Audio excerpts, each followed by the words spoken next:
welcome to Trauma Talk with the Doc. I'm your host, Dr. Christina Rock, PsyD. I've been working in the therapy world for almost 20 years, with most of them immersed in trauma therapy.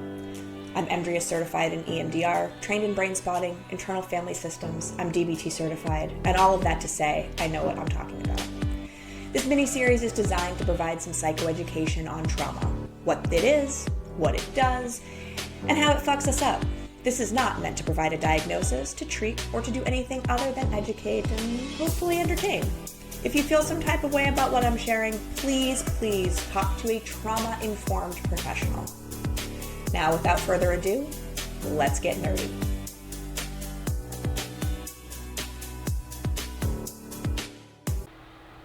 Hey everyone, welcome back to episode 3 of Trauma Talk with the Doc. I am, as I was the last 2 episodes, still Christina, still the Doc. This week, or this month, we're going to talk about trauma treatment. So one of my really good friends had watched episode 2 and said, hey, it'd be really cool if you could talk to us a little bit about different trauma treatments out there.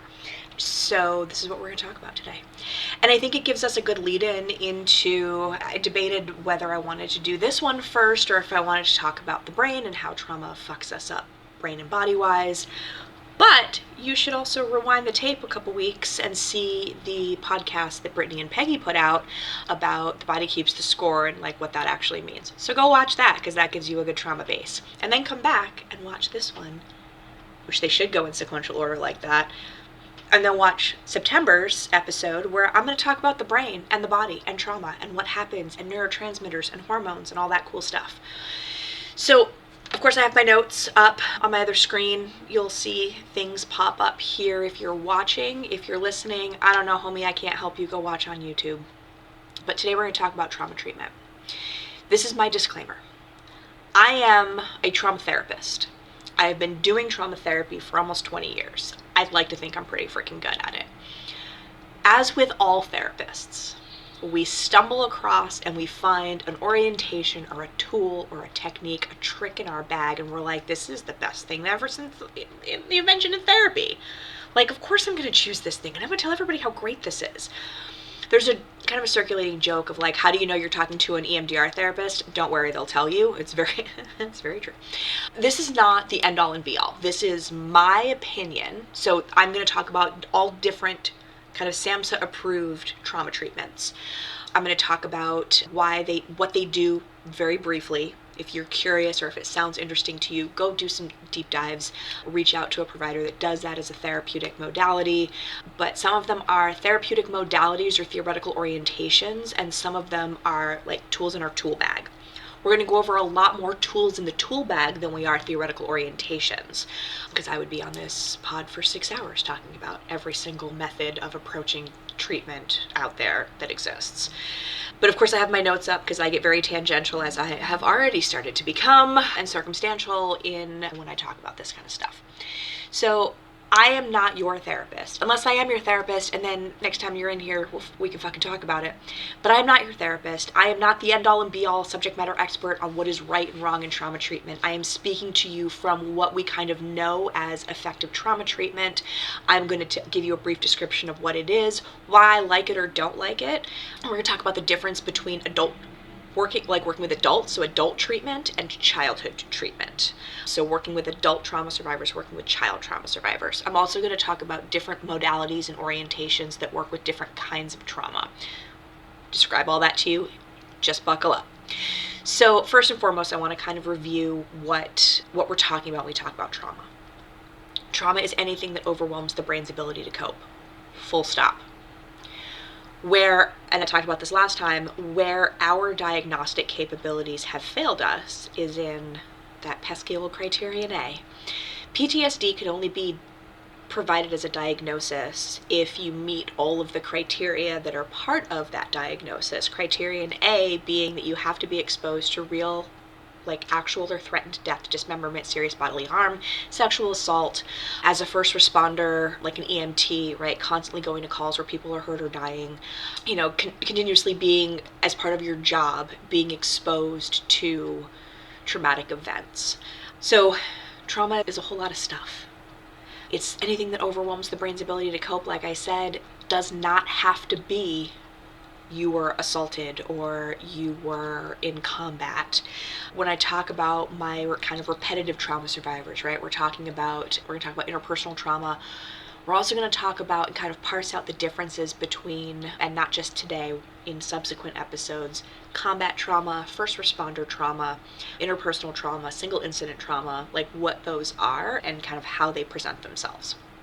When I speak about first responder trauma, I'm also talking about nurses and ER docs. So cops, firefighters, EMTs, and then nurses and ER docs. So before we get any further, I kind of want to do a little symptom refresher. Like I said, trauma is anything that overwhelms the brain's ability to cope. You heard it last week, you're going to hear it this week. You might even hear it in Brittany and Peggy's pod. I haven't had a chance to listen to it yet, so who knows. So we're talking about things that happen to you that are life-threatening. But in our world, in the world of a true trauma-informed therapist, we're also talking about bullying. We're talking about racial discrimination.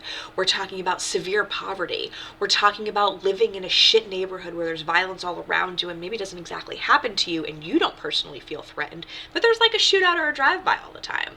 We're talking about environments where there's extreme stress, right? Living in war-torn or incredibly poverty-ridden nations. This is, not being able to hold or keep a job. This is homelessness. This is anything that is overwhelming and stressful in large quantities.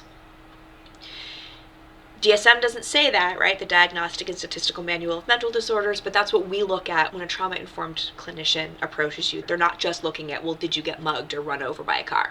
We're also looking at natural disasters, people who live in Tornado Alley or Hurricane Bay or, whatever, tsunamis and all of that stuff that's destructive and fucks your whole life up. We're talking about that as trauma too. But if you remember, right, so regardless of what you consider trauma, we have kind of our symptoms. So we have intrusion symptoms. Those are things like memories, dreams, nightmares, thoughts that pop up, flashbacks that you don't want to have happen that are stressful and overwhelming. We also have avoidance symptoms. So it's not wanting to talk about the traumatic experience or avoiding people, places, or things that remind you of that experience or those experiences. We're talking about negative alterations in mood. This is kind of the more depressive symptoms. So this is inability to remember important aspects. This is also dissociation, negative beliefs about self or the world, distorted cognitions about the event, negative emotional state, diminished engagement in activities that you used to enjoy. So you used to love to be a gardener. You don't garden anymore. Feelings of detachment, so like you can't feel connected to anybody, or an inability to feel positive emotions, like you don't feel happy anymore, feel love. The next section is marked alterations in arousal and reactivity. This is that hypervigilance, irritability, reckless or self-destructive behavior, hypervigilance, I think I already said that, exaggerated startle response, problems with concentration, sleep issues. And then when we look at complex PTSD, we're adding in disturbances of self-organization. There's 3 of those. So this is where the World Health Organization came in and said, whoa, PTSD is not the end-all and be-all. We also have complex PTSD. So complex PTSD adds disturbances in self-organization. That includes affective dysregulation, an inability to control your mood swings, negative self-concept, feeling like you're a piece of shit or everything bad that happens is all your fault, and then disturbances in relationships, like whether it's you destroying the relationship or the relationship destructing on its own, it's jumping from relationship to relationship, it's difficulty holding down a job because you're pissing off your coworkers, it's family issues at home, it's people not wanting to be around you. Disturbances in relationships is a pretty broad topic. It's your relationships are fucked up. When we talk about trauma treatment, we're also talking about kids being different than adults. Their brains are not fully developed as kids. Some adults still don't have fully developed brains. We're moving on from that. But this is developmentally appropriately so. Kids think that the world revolves around them. And it kind of does. They don't eat unless you feed them. Even if your kid is self-sufficient, your kid doesn't know, I'm speaking in generalities, your kid doesn't know how to go to the grocery store and buy groceries to cook a meal. Your kid doesn't know how to go out and hunt deer for the family dinner. And so they're still relying on you, especially as infants, as young children. They're still relying on you, and so your universe has to revolve around them for their survival. So we're looking at tiny humans whose brains are not fully developed. So they lack adult understanding. Their prefrontal cortex is not fully developed. Prefrontal cortex, we are going to talk about it next time, is the part of your brain, it's up here, where kind of knowledge of right and wrong, it's like the checks and balances comes into play. So the amygdala goes, oh shit, we're in trouble. And the prefrontal cortex, provided it is online, goes, are we sure? Let's check with the thalamus. And the thalamus shows up and is like, no, we're actually good. We're not, the house isn't burning down, we're burning toast, we're good. Amygdala needs to calm down. And the prefrontal cortex says, amygdala, stand down, we're okay. And the amygdala's like, oh, okay, so hypothalamus doesn't need to do that. Okay, we're good. In a trauma survivor, the prefrontal cortex is offline, so everything is amygdala. Amygdala runs the whole fucking show. Same way with kids. They are in fight, flight, freeze, faint, fidget, fool around, or fawn their entire lives.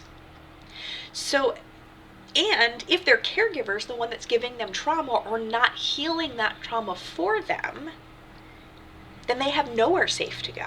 So that also distorts their perception of the world around them. They don't have a sense of agency. So what does that mean? That means that they don't know, because they can't, how to get up and leave a situation.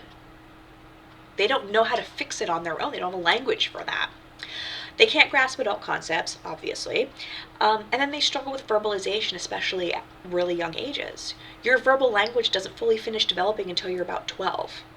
So, like, you get a 6-year-old, that 6-year-old, that 9-year-old, that 10-year-old even, can probably tell you a little bit about what's going on, but cannot grasp the adult concepts and also cannot speak fully to what they're noticing.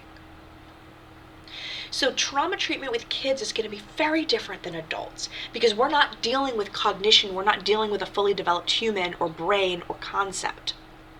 Again, more stuff about trauma and the brain next time. So I'm going to talk about SAMHSA approved trauma treatment. So SAMHSA is the I screw this up every time, so I had to look it up. It's the SAMHSA, which is SAMHSA, is the Substance Abuse and Mental Health Services Administration. So SAMHSA has said, well, these are the things that we think are the gold standard for trauma treatment. Cognitive processing therapy, or CPT, prolonged exposure therapy, or PE, eye movement desensitization and reprocessing, which is EMDR, written exposure therapy, or WET, trauma-focused cognitive behavioral therapy, CBT, and then we have complementary and integrative health, and then FDA-approved medications.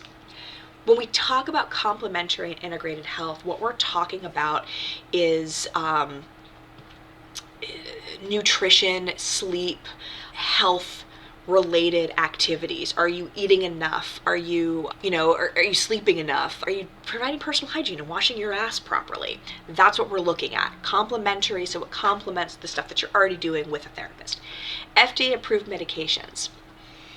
Zoloft or sertraline and Paxil or paroxetine, this makes me want to vomit, are the only medications officially FDA approved for PTSD. There is no medication for PTSD. You're dealing with a constellation.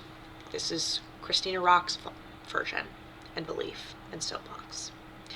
You're dealing with a constellation of symptoms that no singular medication can handle all of it unless they just completely numb you out, and then we just might as well go for a benzo like Valium.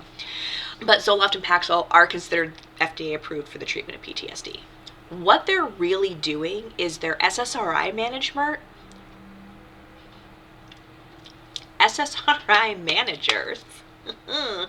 that deal with a lot of what, especially the depression symptoms, those cognitive aspects of it, they're going to really get in there and work with those. Effexor is venlafaxine. It's an SNRI, so a selective norepinephrine reuptake inhibitor, and it's frequently used based on a strong evidence of effectiveness. And then we have prazosin, which is the FDA-approved medication to help with nightmares. It is actually, I think it's an alpha blocker or beta blocker. I will look that up when we're done, and I will add it to the comments. That helps with nightmares so that you can actually sleep through the night and you don't wake up with 1,087 different nightmares. All right, so we'll go through the list. Let's talk about cognitive processing therapy, or CPT. It is a this is a tool, right? This is a trauma tool in your therapist toolkit. It requires training. You can't just show up one day and be like, yeah, fuck it, I think I'm going to do CPT today. But it's manualized treatment. It's typically 12 sessions, where you start off kind of right out the gate talking about cognitive distortions. A cognitive distortion is basically you're thinking about something wrong in a distorted way. It's far more nuanced than that, but that's the rough gist of it. What it does is it focuses on challenging and modifying unhelpful beliefs related to the trauma. So you write down the narrative of a trauma event, and in collaboration with your clinician will identify areas in your narrative where you have stuck points or cognitive distortions, and then you work together on challenging those distortions. That is a very left brain therapy. That is a very prefrontal cortex therapy. Those parts of your brain are not awake. They are not online during the experiencing. And when you have a flashback, when you have a nightmare, when you're re-triggered or reactivated, those are not the parts of the brain that are working in the reactivation. Why the fuck are we using them in therapy? So, again, Christina's soapbox on trauma treatment. I don't love CPT. The intent is that in 12 sessions, you're supposed to trust me enough to get to the nitty-gritty of why you're thinking about your trauma wrong. Stop thinking about it wrong, and then you'll be fine.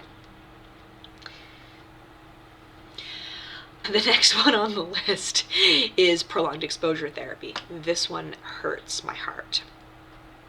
The intent is that you pick a singular traumatic event and you either write it down or you talk about it on a recording, and then you read it over and over again or listen to it over and over again, with the belief being that the more you're exposed to it, the less scary it becomes, and then it stops being scary and then you just stop being scared by it. It's designed to help individuals gradually approach trauma-related memories and situations to reduce fear. Or it just teaches you ways to block it out and dissociate from it. Similar to that is written exposure therapy. So written exposure therapy involves writing about the trauma. It's a very structured, short-term format. Again, you also have to get trained in this as well. Don't be out here fucking just winging this shit and doing it because you saw this podcast. Please don't. Go to a trained professional for this. If you're a professional, go get trained if you want to do this. But you're writing about the trauma in a structured, short-term format. Here's the bone I'm throwing to prolonged exposure, written exposure, and CPT. Single incident trauma. I think this works phenomenally for that. Single incident trauma is I got into a car accident. My house got destroyed in a tornado. I was mugged. I was sexually assaulted. I witnessed a close relative to me pass away. Single incident trauma. I am thinking about this event in the context of my entire life incorrectly. Let me look at this event and restructure and reshape how I'm thinking about it in the context of what would normally be considered a relatively healthy mindset. Fantastic. Prolonged exposure, written exposure, CPT, 5 stars. Go find somebody that does that. When we are talking about combat trauma, interpersonal violence or trauma, when we're talking about first responder trauma, we're talking about repeated over time patterns of experiencing that kind of reinforces through the dopaminergic reward system pathway, we'll talk about that later, that your experience is valid and right. It's also reinforcing the parts of your brain that are active during the trauma experiencing in the first place, which then makes them want to work more, and the systems that are supposed to be online coaching you through this event to teach you that you're not going to die as a result of it and you're going to be just fine and it's actually in fact not your fault, those parts aren't online and they don't get used very often. So for interpersonal trauma, multiple traumas, combat related trauma, first responder trauma, what you're looking at is repeated over and over again, and oftentimes volunteering to be put in those traumatic situations so that it keeps happening to you. You want me to pick one of my traumatic combat experiences and write it down, and we're going to pick it apart about how I'm thinking about it wrong, and then I'm going to be okay? You want me to take one of the times my spouse, my partner, my parent beat the shit out of me, write it down, and then we're going to pick that apart about how I'm thinking about it wrong, and then I'm magically going to be okay? I have not seen it work. What I have seen it do is push other events to the side or push other events to the back, where they're still there, they're still stewing, they're still present, but they're not actually healed. So again, I'm not saying don't go see somebody. In my experience, CPT, prolonged exposure, written exposure therapy, fantastic for single incident trauma. Not so fantastic for some of the more lengthier, involved interpersonal things. Now let's get into some other traumas, or trauma treatments rather. So How do you know you've met an EMDR therapist? They'll tell you. I'm MDR certified in EMDR. Eye movement desensitization and reprocessing. I fought this for a long time. A colleague of mine named Corey had years ago was like, you need to go get EMDR trained. And I was like, nope, I don't want to. Those therapists drink the Kool-Aid. They're wild. They're crazy. There's no way it fucking works half as good as they say it does. Not doing it. She was like, Christina, you need the CEs. Just go. So I did. I put my name in for a lottery on like a wait list, and then I got in, and I was like, holy shit, okay, well, let me go and check this thing out. And this was during a time in my life where I was, even as a therapist, even with all of my coping skills, life had kind of kicked me in the balls. And so I go to this weekend, and I was like, I'm kind of fucked up like a football bat. I don't know how deep we want to get into this. And I realized in that weekend how magical this treatment was and how fantastically it worked. So EMDR is eye movement desensitization and reprocessing. So it's using bilateral stimulation like eye movement, so the light that goes back and forth, right? Some therapists are here for 45 fucking 50 minutes. I'm not doing that. My arm will fall all the way off. But it's eye movements or other kinds of bilateral stimulation, like listening to a sound pop in each ear, alternating ears, or feeling tappers in your hands, or like when I stick my kiddo in a sand tray, I'm putting, tappers in their pocket so that they're vibrating back and forth, or in a wristband. It can be self-administered tapping, but it's bilateral, so two sides of the body, both sides of the body, bilateral stimulation where you're processing traumatic memories using exposure therapy. So it is also an exposure therapy. What I love about EMDR is that the requirement is that you build a foundation of stabilization first. I also don't believe that you can do EMDR without parts work, which we'll get into, or ego state interventions. And traditional manualized EMDR, like the traditional 8-stage model, says that you cannot do EMDR treatment with somebody who dissociates, who is above a certain level on a death scale. I have been through many an hour of training for using EMDR for clients who dissociate. So it's an alteration of the traditional 8-stage model, which I think works fantastically for pretty much everybody, but especially clients who dissociate. So if you are one of those people, you're a veteran, you're a first responder, cops, EMTs, firefighters, nurses, ER docs, you are a survivor of a significant amount of interpersonal violence that required you to dissociate in order to survive it, go find somebody who doesn't do traditional 8-stage EMDR. Find one of us weirdos that likes to talk about your parts in a room in an ego state, in a meeting space, or in a safe space, and we do a lot of grounding because there's so much growth that can happen with it. So there is that manualized 8-stage EMDR model, but there's also an adaptation of it for specifically for dissociative trauma. It is weird as shit. I've been told it's like voodoo. Typically, it's like, oh yeah, you could fix it in one session. I have never seen that. There's ART, which is accelerated reprocessing therapy, which is a version of EMDR. I think it jumps in too quickly, and there's not enough foundation of stabilization and grounding that's built. But the idea is that you're exposing yourself, so both sides of your brain are online because of the bilateral stimulation, right? So you have your left brain and your right brain, both lobes of the brain, or both hemispheres of the brain are online and ticking. You're processing the trauma, right? You're re-experiencing it, you're reimagining it, you're processing it, and you're doing it in such a way that your language side hears and sees your visual side.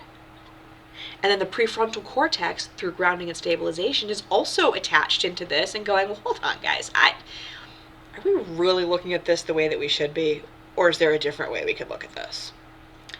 And so I think it takes exposure therapy and ratchets it up a notch and makes it a little more effective, especially for people who dissociate, especially for people who have a significant history of trauma, interpersonal trauma specifically. The next trauma treatment that I want to talk about is trauma-focused cognitive behavioral therapy, or TFCBT. This is primarily used for children and adolescents. I can get on my soapbox all day and tell you that I don't love CBT as trauma treatment. There is a shit ton of evidence that backs up CBT for trauma treatment. Cool. I cannot see myself sitting across the room from a combat veteran who's telling me it's my fault my battle buddy died because he wanted to go on the convoy because I had the shits that morning, and have me going, well, I think you're thinking about that wrong. I'm not going to do it. I don't want somebody saying that shit to me. it's my fault that I shot that kid because I thought he had a grenade when it was really a rock. Well, maybe you're just thinking about that wrong. Am I? Am I? Here's why I love TFCBT. It's used with children and adolescents. It challenges cognitive distortions in children and adolescents. Their prefrontal cortex, their frontal lobes, not fully developed yet. Not until about 22, 23 for AFAB, assigned female at birth. 25, 26 for AMAB, assigned male at birth. Side note, if you don't like the fact that I split out between AFAB, AMAB, and I'm talking about cisgender humans, get the fuck off my podcast. I digress. So your frontal lobe's not fully developed anyways. Their brain is fixing itself, is growing itself into a way that they're learning about healthy ways to think about the world. So I think that TFCBT really does that. It really challenges some of those negative core beliefs that kiddos are going to have, appropriately so for their developmental age, but also not really appropriate for the situation. There's also a huge component of caregiver interaction, provided the caregiver is healthy. If the caregiver's the one beating the shit out of them, don't bring them into the fucking session. But there's a huge influence on bringing caregivers, supportive caregivers, resources. Maybe that's a teacher, a foster parent, an actual parent, a close relative, whatever, bringing that individual into the treatment and helping that child work through it. There's 1,017 workbooks out there for trauma-focused CBT. Please go find one if you want to support. I will sit in a session with a kiddo and do worksheets with them. It's a fantastic way to help them. There's also brain spotting. So brain spotting is not on the SAMHSA list. I don't really know why there's not. I know there's not a lot of evidence or not a lot of empirical evidence to support brain spotting, and so maybe that's why SAMHSA hasn't picked it up. SAMHSA, maybe take a look at it. So we're going to talk a little bit about that. Brain spotting is essentially the belief that the gaze, where you're gazing with your eyes, is the location in your brain where that trauma is maladaptively stored. It is also an exposure therapy. So with brain spotting, if I'm looking over here, that doesn't mean that this spot or a specific spot in my brain holds the trauma. It means that as I'm gazing over there, based on the connection of my optic nerve, which goes through your brain to the back of your brain, which is fucking weird. Not sure why the brain did it that way, but I wasn't involved in the development of it. I wasn't asked for my feedback. Here we are. But because of that, when you're looking at something, that activates the area in your brain where that memory is maladaptively stored. So with brain spotting, you're staring at a specific spot that feels really shitty, and it's almost like verbal diarrhea, right? You're just like, bleh, this is everything that I'm thinking, cognitive stream of consciousness that's just coming up, and here it is. And utilizing bilateral sounds, sometimes using some bilateral stimulation, but most of the time you're just fucking staring at a spot. And the therapist is holding that safe space in a grounded manner so that you are exposing yourself to the trauma, but also talking your way through it. It's really cool, except when you're the patient and you show up to your therapist telehealth session and she's like, gosh, Christina, I noticed that you're looking down over there. Why don't you? Nope, I don't want to. There are additional therapies. So we have somatic experiencing, polyvagal therapy, internal family systems, ego state interventions, and then Santre play. Somatic experiencing, it's a very body-oriented approach, right? Somatic is the body, right? Somatic experiencing. So this is, I'm coming to my session and I'm talking to my therapist about a fight that I had with my partner and now we've split up. Or I'm talking about how I got bullied on the school bus on my way to school that morning. And my body is physically feeling something. It's physically reacting to this reliving or retelling of the event. And the therapist, who has been trained, again, go get trained, utilizes the body's natural, normal reaction to this traumatic event to help you process it. It's fucking cool. Polyvagal therapy is similar in that it uses the body, but what it's doing is it's activating the vagus nerve. So you have your fight or flight, right? That is your sympathetic nervous system response. That is amygdala overriding everything, right? So your sympathetic nervous system is like, we're dominating, we've got the playing field, we're running the show here. The polyvagal treatment utilizes the vagus nerve, which is the hypoarousal, right? This is the rest and digest. This is the calm down from fight or flight. It's taking that vagus nerve and it's activating it, training the nervous system to regulate itself when you're up here.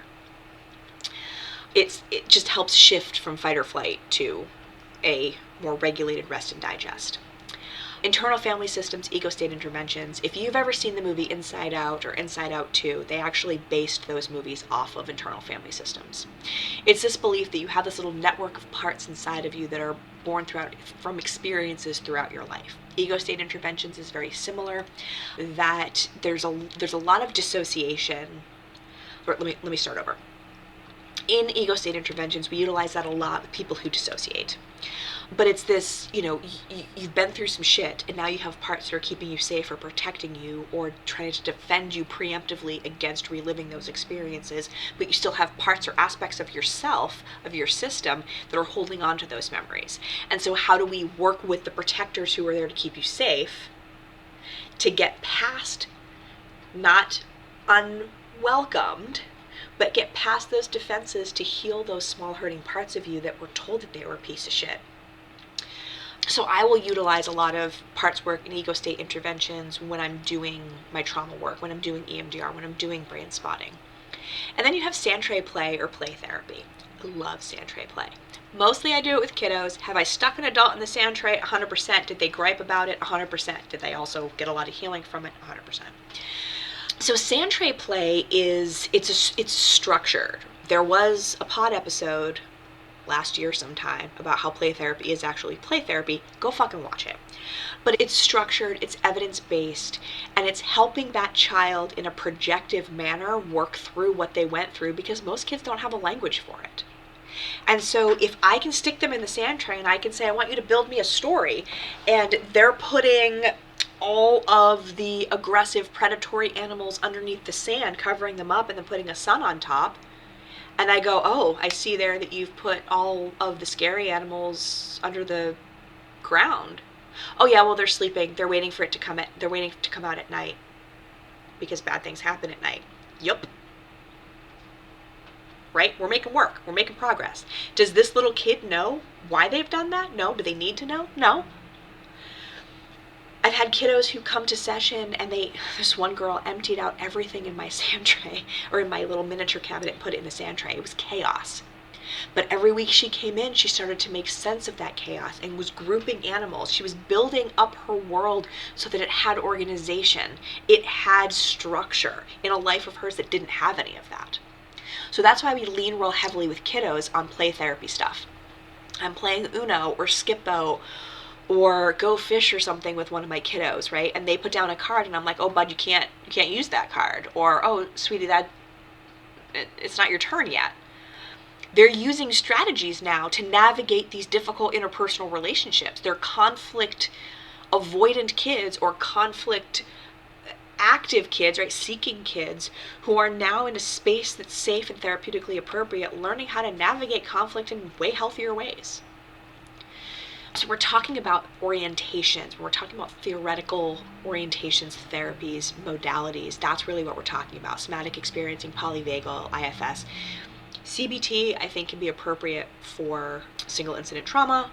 Don't love it for interpersonal trauma. Again, you're telling somebody that how they're thinking about something is wrong. I don't love that. When we talk about trauma-informed, there's so many providers out there who are like, I'm trauma-informed because I took a PESI training. I'm not knocking PESI. I'm not knocking the fact that you sought the treatment modality and the education. You can't just roll in and be like, oh, I'm trauma-focused, I'm trauma-informed, I know what I'm doing, and think that one tool in your toolkit's enough. I do EMDR, I do brain spotting, I do ego states, I do play therapy, I do art therapy, I do brain spotting. I might have already said that. I don't know. It's late in the day. I will pull out in the course of a session, sometimes 2 or 3, right? If I know my client dissociates, we're going to start off with an ego state intervention of safe space followed by meeting space. I then am going to turn the tappers on, or I then am going to go into brain spotting, or maybe we're just having a witnessing for an exiled part, which is not ego state, that's IFS. It's not ego state, that's EMDR, that's brain spotting, right? So I'm pulling out these tools that I've experienced or that I've trained in over the years because I know that there's just not a one size fits all. We're talking about trauma survivors. I want you guys to keep in mind, first responders, veterans, they choose to be re-traumatized. First responders literally live and work in the environment where their trauma is experienced. That nurse that had a kid coat on their table that couldn't bring them back, that cardiologist that couldn't bring the old man back who looked like his dad who had a heart attack, he's got to go back to the fucking hospital the next day in that same room and potentially not have another dude coat. Cops who are out on the street, who are detectives who are investigating murders, or the Law and Order theme song is now going through my head. They work in that environment. They go there every day. And a lot of them live in the environment that they work in. Veterans, they are raising their right hand to go overseas to a shitty ass environment, be far, far away from their family, not know if they're going to live or die. Their family doesn't know if they're going to live or die. And then they're going to come home and they're just expected to assimilate back into society like nothing else happened, and then go back again and do it all over again. So these are people who are just over time constantly being fed trauma. And trauma is cumulative. Stress is cumulative. The brain doesn't know the difference between a psychological stressor or a physical trauma. It treats them both the same. Children are often stuck in environments where their trauma still lives. They're getting bullied on the school bus. They still have to ride the fucking school bus. And even if they don't have to ride that school bus, now everybody in school knows why they don't ride the school bus, but they still got to go to the same fucking school. And then there's what's called the diathesis stress model. So we're going to talk about that a little bit later, but it's basically we have a genetic predisposition to not be traumatized, but to develop trauma symptoms. And then the environment provides us with that special interaction that then brings those trauma symptoms out in us and then continues it over and over and over again. Final disclaimer before I take off for this. Thank you guys so much for listening. If you're a trauma professional, if you are a clinician, if you are a mental health therapist, go get some fucking training. Please do not self-teach EMDR or brain spotting. What? People do that. They're like, oh, I read a book on EMDR, so now I'm going to do it. Please don't. Please fucking don't. Go get actually trained by a trained professional who is certified to do this stuff. Don't step outside of your wheelhouse. If you're, like, my primary modality is internal family systems and dialectical behavioral therapy. Those are my primary orientations. Followed up very closely by using trauma tools, excuse me, of EMDR and brain spotting and ego state interventions. I've been trained in all of them. I also know that not one size fits all. And if I'm working with somebody who's like, I don't like any of those, can we just do CBT worksheets? That's not something that I'm comfortable doing, nor that I want to do, nor that I'm trained in doing. Or somebody comes in and says, oh, well, I want to do this thing that I've got no training in. Let me refer you to somebody who does do that. So if you don't do that, don't fucking do it. Go get trained. Go find somebody. Go refer your client out. If you are a patient who is engaging with a trauma professional and you don't feel like they're doing it for you, I want my clients to tell me. Tell me I'm not doing it for you. Tell me I'm doing a terrible job or you don't like what's happening. Let's have a conversation about it. If I can't fix it, or if it's like me as a person, I'm going to refer you out to somebody that I think might be a better fit. So clients, if you are working with somebody and you don't feel like it's working, you don't feel like what they're doing is effective for you or feels right to you, therapy should be uncomfortable. But if you feel like this just isn't helping or working, go find somebody where it might. If you have a trauma experience, go find somebody who is trauma informed, who has done the homework, who has had the experience working with clients who have experienced trauma. If you are a clinician who wants to get into that, go do your research. Again, this should not supplement treatment. This should not be the end-all and be-all. I'm not diagnosing anybody, and I'm definitely not knocking other trauma treatments. Those may work for you. I don't like doing them. I have not found that they work. This is my soapbox on it. If you guys have questions, please holler at me, let me know. Next episode, we're going to talk a little bit about the brain. We're going to talk a lot about the brain and about what happens when we experience trauma and then how later it bumps us in the face and fucks us all up all over again. Go forth, do magical shit, be well, and I will see you guys next month. Thanks everyone for listening to this month's episode of Trauma Talk with the Doc. I'll be back next month with more information on all things trauma related. Be sure to check out our other projects, Holding a Line with Got Your Six, our main podcast, which is published every other week opposite this project, and Therapy Unpacked While Holding the Line, which happens monthly opposite our main pod as well. Hopefully today's episode made you think, helped you learn, or gave you some insight. Please hit us up on the socials or our email if you have questions or topics you'd like me to address in the next episode. See you next time.